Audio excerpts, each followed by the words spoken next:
How many of you were raised with manners? Okay, I remember my mom being mortified if I put my elbows on the table during dinner. And I go, okay. Do you do that at your friend's house? Do you do that when you go out into public? Maybe no! Do you know what that makes me look like? That I'm the worst mother that ever lived. Really?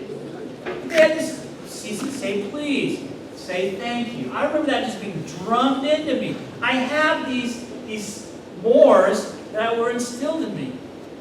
Love forgets them. Love is just concerned about what it wants. Selfishness is what you want when you want it, and you forget good common manners, common sense, decency. Because it's not about anybody else, it's all about you. Love is not self-seeking. I think Paul says does not seek its own. If you want to love somebody, you've got to get out of the way. That's not easy to do. Love is not easily angered. Now again, there were a lot of words that Paul could use there. And I was taken back because, as I told Ken, I said, that's not what I really want to zero in on. And it didn't mean what I thought it meant. What it literally means is this idea of being stimulated or provoked. Having a hair trigger. And I want to talk more about that in a little bit. But anger and love are almost antithetical. They're mutually exclusive to a degree. And I want to explain that further in just a little bit. And then the last one, love is not keeping score. And this one really struck me. I took some counseling classes at Biola and at Talbot in seminary. And Norm Wright was a very well-known counselor, Christian counselor. And I had the privilege of having him for a couple of classes. And he talked about this in great detail. When you have a couple come in, usually they're at a breaking point. They're not there because things are going well, right? They're there because things are not going well. And usually one is there against their will because they don't want to be there. The other one says, if you don't go, we're done, and that's it. So it's kind of the last stop before terminating the relationship. And he said something that was profound. He says, basically, as a counselor, the first thing you got to do is, why are you here? What's the point? What's going on? And he said, invariably, what will happen, and this is where you know the relationship's in a lot of trouble, you'll ask the wife to say, so, what's going on? She'll say, he does this, he won't do this, da-da-da. And out comes the list of all the things that their spouse is not doing or is doing that just really took them off. And you talk to the husband. Oh, yeah, that's right, okay. It's all about me, isn't it? Well, what about you? Boom, boom, boom. Some of you know what I mean? And it's not just marriage. It's in any relationship. When you start having an argument, and you go to someone and you say, it really takes me off when you, well, what about you? What about when you do this? What have they done? They're keeping a list. That's what it literally means. Making a list of things gone wrong. Gizmo. Logic. Keeping an account. And once you started keeping account and keep track, what are you doing? You're building a dossier, evidence, to justify not loving that person anymore. I don't need to love this person because look at all the things that they have done or not done that have hurt me. And once you have that list, you've got your walking papers. It's not just in marriage. It's with a person at work. I've had parents do that to me as a teacher at school. He's done this, and this, and this. They've got their list, and they're just trying to justify having their kid moved out of my class or getting me in trouble with the principal, whatever. They've got their list. Love doesn't do that. And does that mean that we just kind of are lifeless, spineless jellyfish in relationships? Oh, hey, just these dummies that just keep bouncing back, punch me, and I come back. No. That's why I want to get into anger in just a second here. But it's not so we keep track of it so we can somehow find a way out of being obligated to love that person anymore. That's not what God's about. That's not what Christian love is about. We need a way to deal with them. So what love is patient. Love is kind. It is those two things. If you do those two things, you'll be walking the gospel life. But when you neglect to do those things, then it will manifest itself in several ways that Paul talked about, and all of those things will inhibit love. It will drive people away. It will repel them, which is just the opposite of what God wants for us. Now, I do want to zero in on this one, anger. Zeroing in on anger.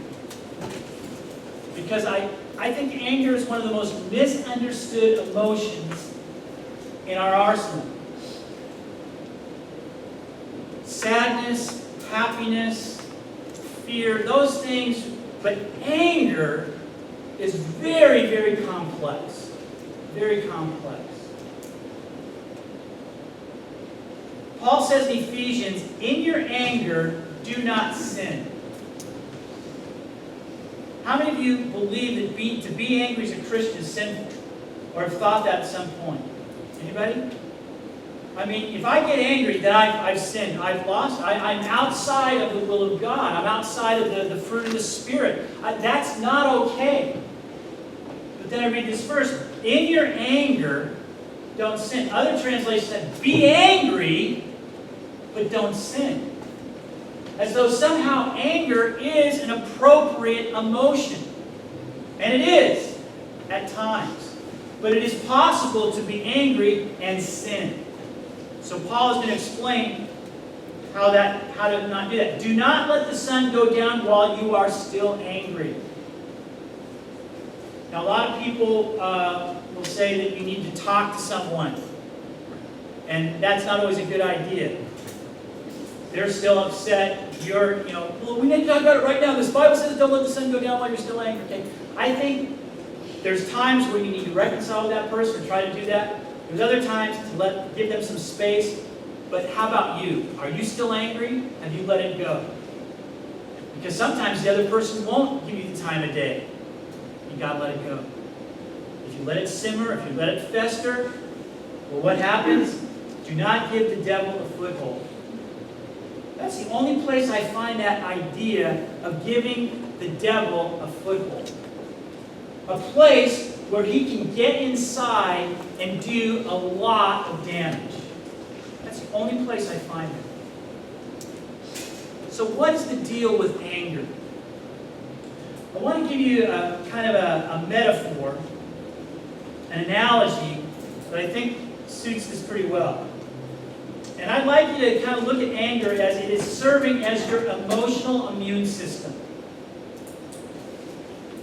We have a physical body with a physical immune system, and when something attacks your physical body, a healthy body will respond with white blood cells and all kinds of things, and it'll send in the reinforcements. That will fight.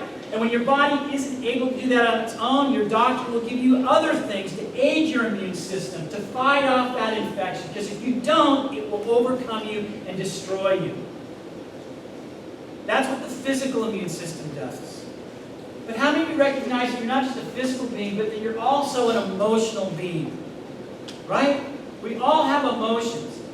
Now, some of us are more emotional than others, but we all have them.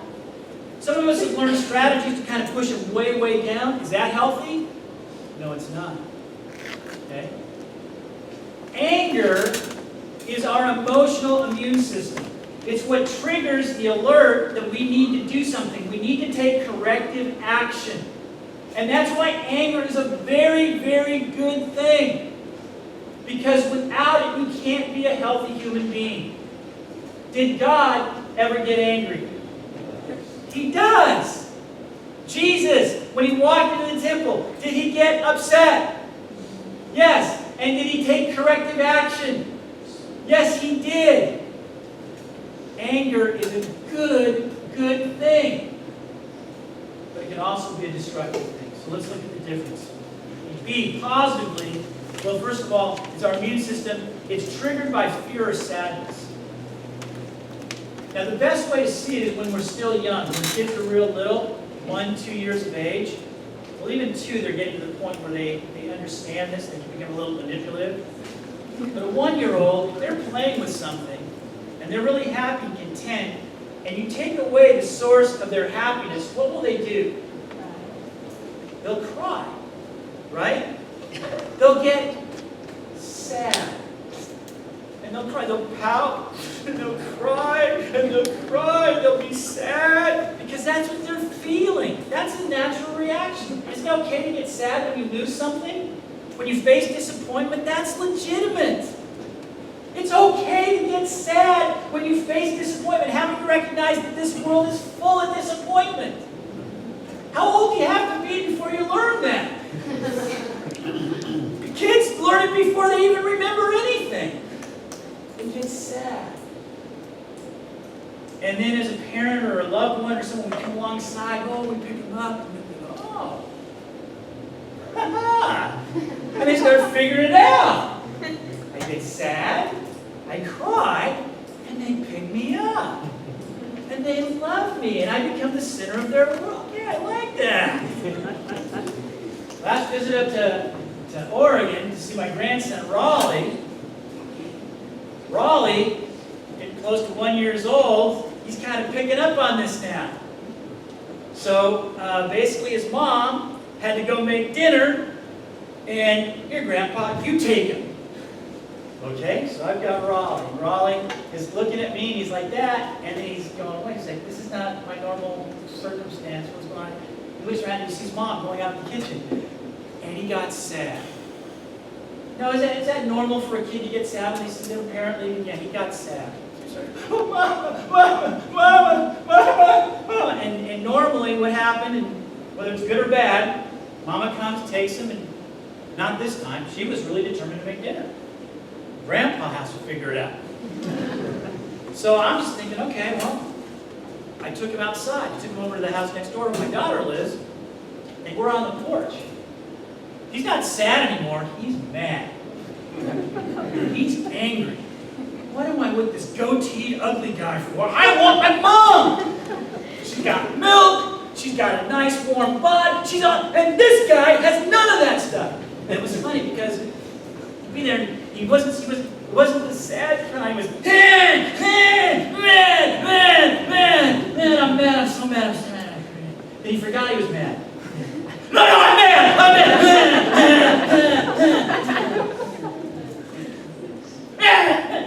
On and on.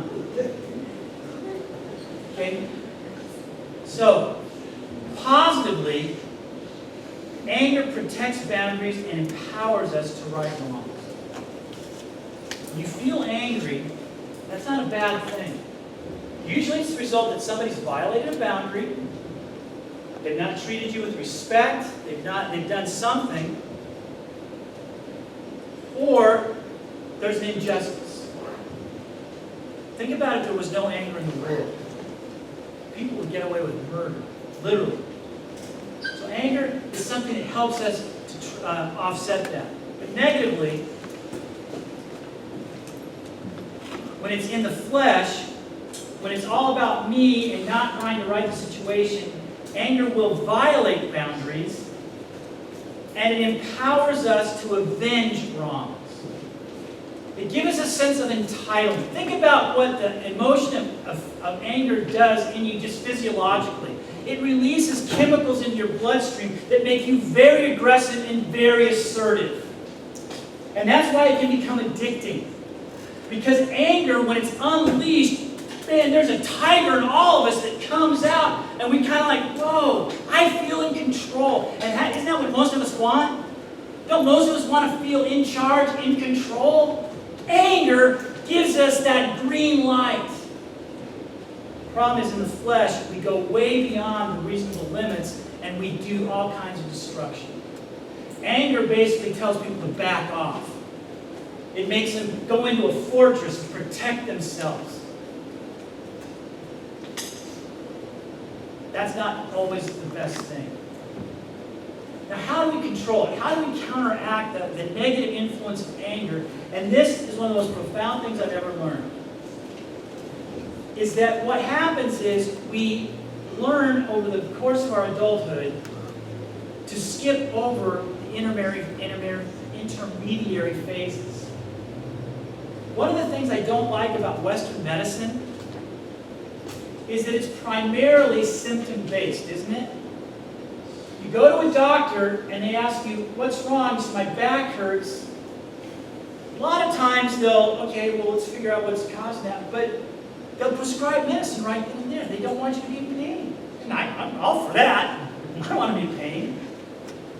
But it's about treating symptoms, not causes. And when you only treat symptoms, the cause just sits there. It's going on and on and on. And it needs to go. We need to treat the symptom. Anger is a symptom of something. An infection is a symptom of something. We need to find out what that is. So, to keep anger in check, you need to fully understand the trigger first. Why am I feeling this way? Now, the downside of anger is that you stop thinking, don't you? You just go off. I mean, how many of you have done things that you regret and you can't believe you did it, but the rationale is I was angry. Because it's like a stone that starts rolling downhill. It's got momentum, and it's kind of like once it's unleashed, watch out. So the way that we can be angry but not sin is when we understand truly what has made us angry. What's made us upset? Was it sadness? Think about it. In your most intimate relationships with your kids, with your parents, with your best friend, and you get angry at them, think back. What really is it about? They disappointed you. They hurt you.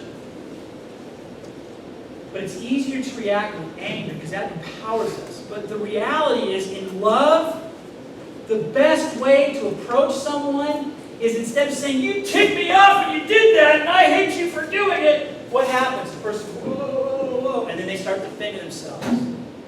Whole different scenario opens up. Like, dude, I gotta be honest with you. Yesterday I remember this happened at camp. We had this skit, Reggie and the Colonel, and Reggie was this, and there's birds in the forest, and they all have, different eggs and different symptoms, and there was this one girl, that wonderful girl that I went to school with at Biola, but it's basically a slam. We said things and put people down and somehow thought it was funny, and we said something to the effect that it's the only bird in the forest that doesn't have a mate. And everybody laughed and stuff like that. And she was a great sport. She laughed and stuff like that. Later that night after the campfire, we're walking back, and she came up and said, dude, can I talk to you about tonight's skit? I'm like, somebody's feelings are hurt, It's like, oh my gosh. And she said, dude, my feelings were hurt. She said, dude, my whole life, I've wanted someone to love, to care about. She said, I'm 23 years old, and I've never had that experience. And tonight, you touched on the most vulnerable part of my life in front of everybody. And I laughed. But dude, you got to know that inside, I wish I could have found a hole and jumped in and never come out. What she exposed to me was her sadness. I couldn't get defensive. I couldn't defend myself. There was nothing to defend. She basically said, this is what happened. And I understand you're trying to be funny, and I understand, but this is what it did to me. Well, that opened up, what an amazing conversation we had. The power of reconciliation and God's love just overflowed. Because she got in touch with what she was really upset about, instead of just going off and off and off. So what is it what caused you to get angry? Was it sadness? Were you afraid? You see that with adults, haven't you, with their kids? The kid runs off across the street. How does the parent initially react? Oh, sweetheart, I was so afraid when you jumped out into traffic. And so, no, they grab him and they shake him and say, what were you thinking? What were you doing? They get angry. But what were they really feeling? Fear. And that's how they express it. So I hope that'll help a little bit with that very complex action. I want to wrap things up. If the worship team would come. One idea, one thought that I think really brings this whole talk home. Gosh, it was maybe 5 years ago now. One of the great guys in the Free Church, we're in evangelical Free Church now, and his name was Wally Norling. And Wally was our superintendent and just this amazing man. He was Scandinavian, and apparently, being Norwegian, they're famous for not expressing emotion or feelings, and that was true of Wally. You never knew what he was thinking or feeling. He was pretty much a Spartan guy emotionally. But he was an amazing communicator, amazing team builder, all this different stuff. And when he passed away, the funeral was held at the Free Church in Fullerton. The place was packed. There were thousands of people at his funeral. And one of my best friends had been touched by his life, and as he got up in his eulogy, he shared a quote that I've never forgotten.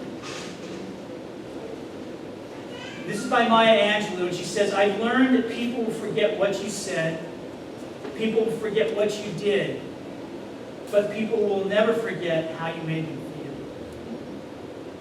And that has haunted me as a 6th grade teacher ever since I started.